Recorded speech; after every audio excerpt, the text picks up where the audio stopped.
Hello once again, people. Well, 101 levels. What a grind. But we finally made it. Yep, we persevered through 101 bloody Q2 levels of the sameish boring quality. But they're levels, they're Quake, we're fans of Quake and whatnot. It's a good game.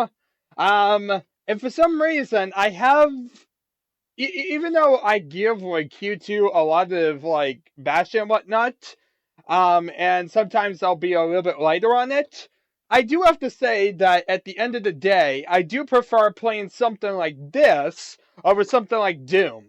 Because, see, Doom has more complexity than Quake at the base level, and what that ends up becoming is a lot more things that can go wrong when a terrible level's made. So therefore, terrible level in Quake, you don't have to worry about as much as you would in Doom. And also, like I said, pre 96 games, pre Quake basically, is pretty boring to me. Sprite games have like different gameplay entirely, in my opinion, due to the auto map, due to the use key, due to like things like that. Due to the fact that sprites mean that enemies will disappear if they're like right above you, or the fact that you're not intended to be able to look up and down. Basically, what I'm trying to say is there was a lot of gameplay mechanics that really were different before the days of Quake, and that for whatever reason, when Quake came around, we basically found a new standard, and that's basically been the standard that's been used ever since then. As far as I'm aware, basically Quake is what basically created everything else. You play Quake, you basically understand everything that you need to know about a modern shooter. At least as far as I know. Of course, there's a bunch of extra stuff you can throw in there. Usually, a lot of other games add a lot more rule sets or whatnot, but the basic core mindset is there, and that's really what's kind of important. Is the fact of the matter that this is what's established the base of which everything based off of. Um, it didn't rely upon a bunch of other annoyances. I mean, I'm assuming that modern gaming changed it up a bit more, but as I'm a big fan of a lot of late '90s games and whatnot, this is basically the beacon that set it, and in my opinion, really got rid of a lot of the annoyances of old school FPS titles. So yeah, it's really weird to hear somebody like me because normally, if you're a fan of like old school gaming in general, you're a big fan of like all generations of it.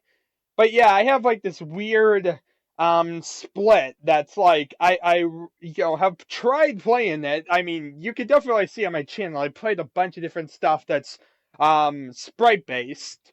And yet at the end of the day, I still cannot get over certain issues with it. And it's not the graphics. It's like I said, a lot of the flaws that come with being two-dimensional. The fact that you can generally walk through them in some games. The fact that it distorts things. And the fact that a lot of the mechanics in these games were different. The fact that it's usually on DOS, which was a clunky interface.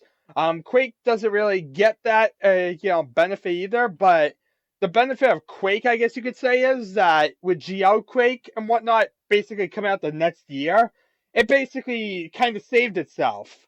Like I said, it basically came on the verge of DOS going out of life. I really think like Quake probably was one of the last mainstream games to probably get released on the DOS system. I can actually think of what other 96 games came out after Quake.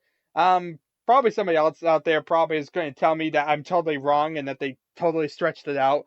Maybe like, I don't know. I don't know really what was released around 96 or really even much of 97, but I believe like Diablo was released. I believe that was a Windows game. I believe Baldur's Gate was a Windows game. Yeah, I believe around this time you saw a lot more games starting to gain Windows support. And that's a big difference in my opinion.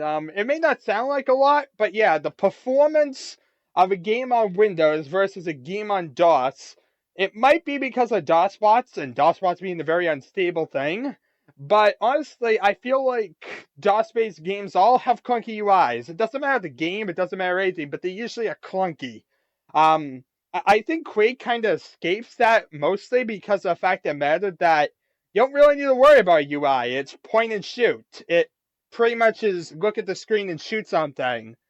You don't have to worry about like really messing with any buttons, and that's kind of like a game like Doom kind of works or whatnot, because there's really not much to worry about. But of course, there's buggy mechanics with that game or whatnot.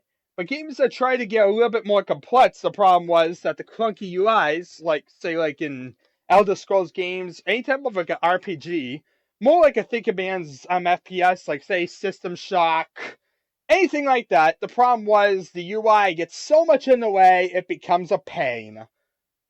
So yeah, I think Quake really changed the game when it came to smoothness, I guess you could say, performance, the general gameplay mechanics being definitely refined, in my opinion. And I think it was definitely a good leap going forward. It basically lit the stage, if you will, for everything else that followed. And so, yeah, with that in mind, and that I think is why at the end of the day, Quake level is never going to be as terrible, even if it's pretty much something like this, as a Q2 level. Or I say, as a Doom level. Um, Plus the fact of the matter that, there's a lot less focus on puzzles and all that tedium here compared to Doom. Yeah, it's usually just focused on point and shoot shooting or whatever. And that's usually pretty nice. But yeah, basically it's a different generation or whatnot, and a much better generation in my opinion. And with that in mind, that really kind of sums it up. So yeah, Q2 is not the best of things out there, not at all. But it is part of the Quake world. It's part of the massive things of different levels that you could download for Quake. And one of the uncommon offerings you'll see for single player. I'm assuming single player kind of got more popular as time went on. I think like there's a lot more single player releases nowadays. But the problem was when it came out originally, I don't think there really was much of an interest for it. The craze was really in multiplayer. I think that's probably the biggest flaw of the late 90s, is that really the craze was in late multiplayer, full out multiplayer gaming. If you notice like the trends of basically the late 90s, that was like the whole focus. And so it makes it pretty awkward because I'm a gamer that really loves the late 90s more than anything, and yet at the same time, that's pretty much the era that's like one of the hardest eras to really get into. Because the fact of the matter that, you really are kind of limited what you could do because a lot of the custom based stuff was focused on multiplayer. Because that was really the craze at the time. Especially if you go a little forward, so it's like Unreal Tournament and all that. But Quake, like I said, Quake was the first real online multiplayer game, and at its forefront, Quake's popularity was multiplayer. So yeah, and yeah, between like Quake 1 being multiplayer popular, Quake 3 being multiplayer popular, Unreal Tournament and that whole direction, there's definitely a lot of things that make it hard to like really follow something like that. But we can do what we can do, and well, we do have stuff like this. We have terrible Quake packs that fill in the void, I guess, if you will. And there is stuff out there. There's plenty of content. That's the good thing about oversaturation. You find stuff that you like. I guess at the end of the day, when a monkey's typewriter, eventually one of them is going to write Shakespeare. Well, that's where Quake comes in, because there's millions and probably millions of mods. That's where a lot of home runs will be hit. And I think some of them even eventually led to some popularity. Even though I think most of those were more multiplayer based, so really they're not going to have much interest to us. But I digress. Anyway, I've been talking for long enough. Let's actually get to Hell SC Squiggly Line 1. What a name for a level. Seriously. What a file name. What is it about squiggly line? What is this, like a revision? Like, why do you have like a random squiggly line in there? It's only used in Fiery Age squiggly line 1 and Hell SC squiggly line 1. But it drives me absolutely up the wall because the fact of the matter is, in its default form, because the fact of the matter the console is opened with the tilde key or squiggly line, it basically means it's impossible to load up this level by default. Unless you load it up preloaded or whatever. But yeah, it makes it pretty much, so that way you have to I mean, it works totally fine if you're using the default loader, so I guess there's that. But I did kind of point out what the big flaw of the default loader is last time. The fact that you pretty much isolated to one level. And, this is a bunch of singular levels that you would like to be able to play in quick succession. So, basically, if I wasn't doing this and I just wanted to play these on my own without, stopping, what I'd have to do is play one level, exit, go back to the loader, select another level from the list. It's just very annoying and counterintuitive when I could just open up the console and load a level, and call it a day. I mean, the option to go back is nice, but I should also be able to use the console.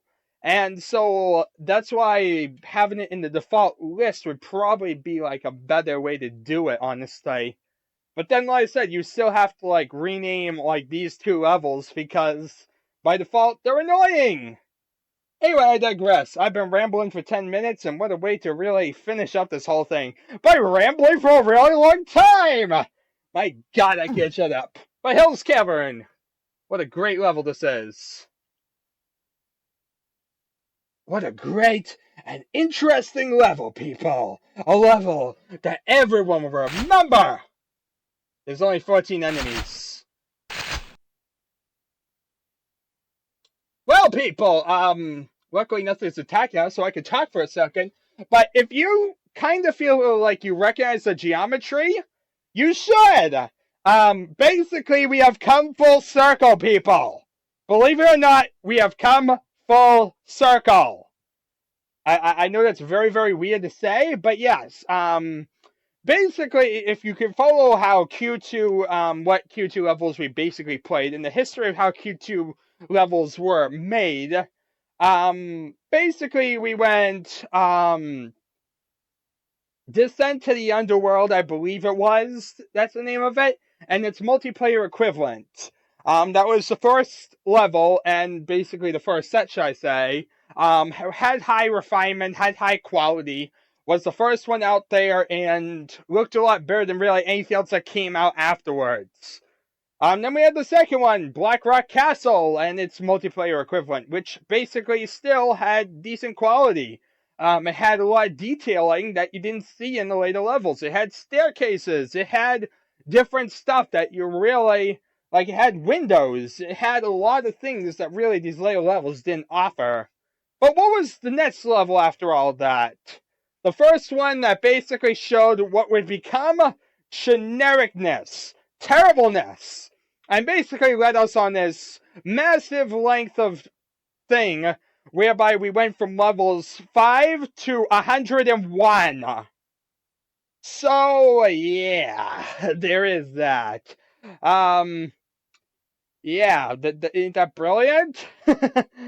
You're basically saying for 96 levels, 96 levels, people, we have basically been enduring mediocrity and terribleness. And it all started with a level called Entering Fiend Attack. A level that was totally devoted to fiends. For some random reason, it had fiends in every room. And we basically abused it all by having the fiends basically not able to attack us through doorways. And it used this exact same geometry we see here. It was this level. Yep. Basically, after 96 levels, they decided to go back to the first level that caused this whole mediocrity and make another one just like it. As you see, the big difference between this one and the previous one is the fact that they basically made it so that way it's an actual level with some variety. The first time around, it just had fiends, This time around, as you see here, it has an Enforcer, a Scrag, a Spawn. I think I see a Fiend through the doorway up ahead. So as you see, the big difference between these two versions is the fact that this one has some more variety. Like I said, the original is just a few rooms. This is just a few rooms. There's, of course, no real interest in changing the geometry. But at least, it's, I'm not really sure if it's actually that useful to say or whatnot, but it's interesting to see that they went full circle. That they decided at the end of this, after making 100 levels, that the 101th would be a repeat of what basically caused all the terribleness in Q2. Basically, the level whereby they decided, you know what? Let's rip off our audience and just basically make a bunch of quick levels because Christmas is coming. Yep, it was this level. It was this level that set the trend, people. It was this level here that was responsible for so much mediocrity. And we get it again. Does that make you happy? Okay, so let's actually play this thing. I've been standing here talking for long enough. Anyway, I should probably pick up the quad damage because spawn.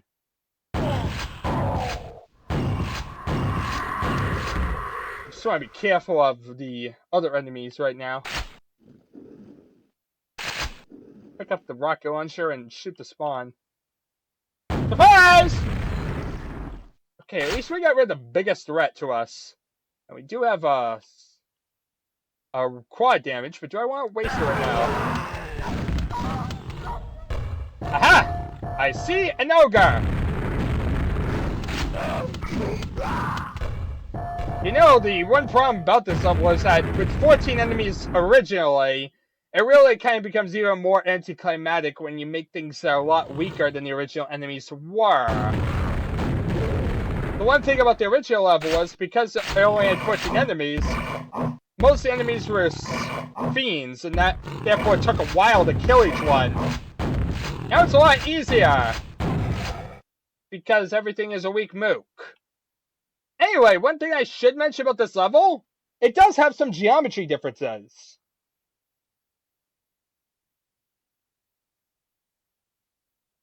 You like that geometry difference? It's a window. A random window. Why did they add this random window? I have no idea, but, window! It's not in any other Q2 level where you rarely get to see many windows. So, window! Hope you're happy. Let's grab the quad damage and start causing reckless destruction.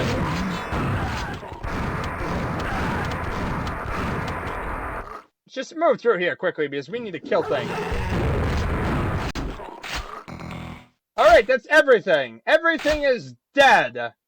As you see, there's even more windows here. You know the weirdest thing? Like, part of the window's been blocked off or whatnot. So now it's like they forgot to subtract the entirety of this window. So it's like you have the upper part you can see through, but the part that your height is level with, you can't see through. It's just wall. That's interesting. Then you have this. It's a hollowed out window, but it doesn't look out to anything. Don't you love Q2? We have a pointless window! It's some detailing, but they didn't do anything with it. Oh yeah, then we also have this. It's an arch. No kidding. Here's an arch.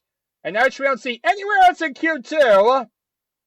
And it's an arch that leads nowhere. Like, there's just this random arch sitting in the middle of the world with no discernible purpose whatsoever. It just sits randomly right here. There's no area that goes there. Nothing. It's just here. Not you can hit anything. Nope. We've killed all the enemies, so there's really nothing to do. But yeah, there's just this random arch here. I really don't get this. This is probably one of the weirdest anomalies about the level, is the fact that you just have this random arch that's in the middle of this room. And it's like, here I am!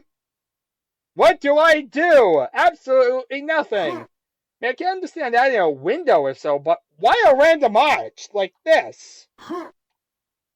I mean, it's almost implying it's a portal or something. Maybe this is like the way to get out of Q2. I don't know. I have no idea what the design of that is. It seems to make absolutely no sense whatsoever. Oh, look, another window! More windows! I love windows!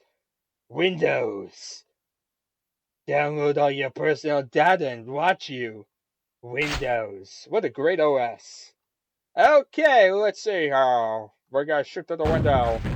Look at that! You can shoot through the window! What a brilliant design this is. I'm absolutely having fun with the novelty of a window. You know, a little hole in the wall. You know why? Because every other Q2 level we played in the last, I don't know, like 96 or so levels, haven't had windows. So seeing them somewhere is an absolute novelty at this point. But yeah, there's really nothing to do here. It's pretty boring. And we got a random march. So yeah, that's Q2. What a terrible way to end it. I mean, out of any way to end it, I mean, I guess you could say it's just that they went full circle, and at the same time kind of tried to modify their first terrible level. But then they added some random anomaly in the middle of it. That arch is driving me crazy. Honestly, if there's really one big mystery about Q2, at the end of the day, it probably is the arch.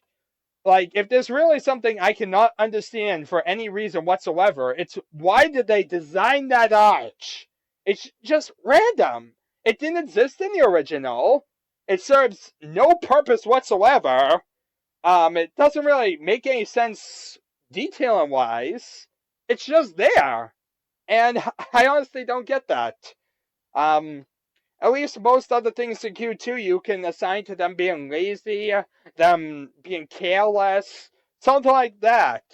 Here, what is the purpose of a random arch? That took a few more seconds for them to make. That took them 3 brushes. That actually took a minor amount more dedication than they could have put into this level. They could have slapped it together in less time if they hadn't devoted to this arch. So this arch is significant. But why? The only thing I can think of is that this is almost to signify it is the last level, and that's almost like the exit out of the world if there is an alleged exit. Basically, it signifies like the exit gateway from the world or whatnot. I have no idea. I have no idea what I'm trying to say. Maybe it's supposed to be like a fake portal or so to like roleplay that you escape the world. I don't know. But it's there. It's a random anomaly. And yeah, it's pretty much the most interesting thing about it. Especially since in Hell, basically Hell's Cavern, the biggest problem about it is that we don't even get a retexture. It's the exact same textures that we saw in Entering Fiend Attack. The only difference is the change in enemies, basically changing from fiends to all different variety, and these random details. Which, like I said, I already mentioned it before, but I'm going to mention it again. I just do not get the addition of the arch. I mean, the windows exist, and I guess, they make sense detail-wise. Even if, some of them just were pretty much slapped together in 2 seconds. Though that pretty much goes for all of Q2. It's no surprise that they slapped it together in 2 seconds and it came out sloppy. They are far from their days of Blackrock Castle. But at the same time, what was the purpose of this arch? And I think that's going to drive me crazy until the end of time, people. Unless it could actually force Microstar to get into an interview with us or so and find out the answer to this finally. I tell you, I'm going to push this. I'm going to put it on you people. Get an interview with them. I want to know about it. I'm someone who's really absolutely insane and wants to really bug a Microstar member. Sure, go ahead and figure out why they put this arch here. Like they would even know what name of the level they're talking about. What in God's name is Hell's Cavern? Is this person on drugs? But yeah, what a great way to end this. Totally anticlimactic thing with the rambling and, well, random geometry. Well, hope you've been enjoying the playthrough. What a terrible way to end it. There's also some awesome climatic thing or whatnot. Usually when I do these, I try and end them on some good note, but there's no good note to end on here. Q2 is nothing good. It's absolutely a lazy mess. I was thrown together in 2 seconds. And so yeah, that really kind of shows with the final level being this lazily done. So yeah, even more than ever, it feels like, whoopee, we did it. We did another level. Yay! Anyway, I'm bored out of my mind. I think I'm going to go wash my hands of the stench that is Q2 and get out of here. Next time around, we shall check out something else that isn't Q2. That will be awesome. Probably some other Quake add-on or so. But yeah, definitely nice to be finally free of this mess. It's been going on for way too long. I think it's actually been extended to almost a month. So getting through this thing is pretty exciting. Freedom at last! Freedom at last. Like I said though, it's not really the worst thing in the world. I would say mainly because the fact of the matter that Quake is a good game at the base. And the fact that, honestly, Quake is a pretty great game, actually, at the base. So, like I said, I think I can put up with this type of stuff a lot more than I can something that I find mediocre even at the start, like a sprite-based game like Doom or something like that. Or if there was like a bunch of add-ons for Daggerfall. But anyway, I digress. Thank you very much all for watching. I know it's been a terrible, terrible series, and I thank you for putting up with my antics, my ramblings, and the absolute sheer pointlessness of all these videos. I mean, really, I just put up 101 videos on my channel. That's pretty sad. Um, it gets actually pretty depressing when you look back and you can see 101 videos on my channel are dedicated to Q2. But yeah, welcome to the world of Deathstalker, whereby I play everything so you don't have to, and I seem to choose myself absolute garbage. But yeah, at least Quake is good. At least, Q2 does have some redemption. It's not the best thing in the world at all. I'm not gonna lie to you for a second and say it is actually or decent quality. But it does have some benefits. Like I said, I've described them in past videos. I'm going to force you to go back and watch those and find out the answer. But yeah.